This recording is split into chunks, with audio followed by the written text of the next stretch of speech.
Alors, d'après la presse espagnole, il semblerait que tout ne soit pas rose pour Kylian Mbappé au Real Madrid. Oui, vous avez bien entendu, certains joueurs du club seraient agacés par son manque d'engagement quand il s'agit de défendre.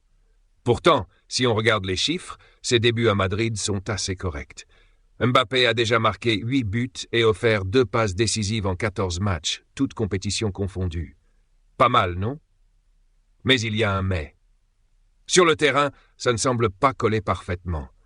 Il a du mal à s'intégrer au jeu collectif, il rate souvent des occasions, et lors du fameux Clasico contre le FC Barcelone, il n'a pas vraiment brillé. Ce Clasico, justement, a marqué un tournant. La presse madrilène, jusqu'ici plutôt bienveillante avec lui, a cette fois été plus critique.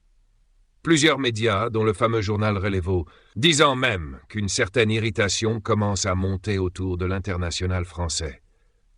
Sa présence sur le terrain est parfois vue comme un facteur de déséquilibre pour l'équipe. Cette situation semble d'ailleurs affecter les performances d'autres joueurs, comme Jude Bellingham, qui se retrouve à faire des efforts supplémentaires pour compenser ce déséquilibre. Et ce n'est pas tout. Carlo Ancelotti, l'entraîneur, et même plusieurs coéquipiers de Mbappé auraient relevé un défaut majeur dans son jeu. C'est surtout sur le plan défensif que ça coince. Ancelotti s'attendait à ce que Mbappé en fasse plus dans les phases de pressing haut, un aspect crucial pour le système de jeu du Real cette saison. Mais jusqu'ici, ça ne fonctionne pas comme il l'espérait. En fait, Ancelotti est moins préoccupé par les occasions manquées ou les hors-jeux de Mbappé lors du match contre le Barça que par son manque d'implication défensive. Au niveau des statistiques, c'est d'ailleurs frappant. Contre Barcelone, Mbappé n'a parcouru que 8 km. Pour un attaquant, on s'attend en moyenne à près de 10 km par match. Ça fait une grosse différence. Et même si Ancelotti garde sa confiance en lui, plusieurs joueurs commencent à en avoir assez du manque de repli défensif du Bondinois. D'ailleurs, si ce n'est pas encore fait, pensez à liker cette vidéo et à vous abonner à la chaîne pour ne rien manquer des prochaines actus.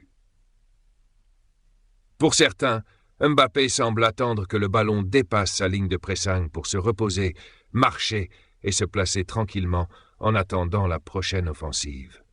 Et du côté du staff, tout le monde espère que Mbappé va ouvrir les yeux rapidement et comprendre que les tâches défensives sont aussi importantes que les actions en attaque. Ancelotti et ses adjoints envisagent même de revoir leur stratégie pour équilibrer un peu mieux l'équipe.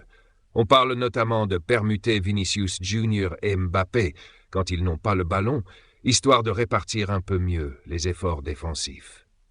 Alors, selon vous, est-ce que Mbappé finira par s'adapter à cette nouvelle exigence au Real ?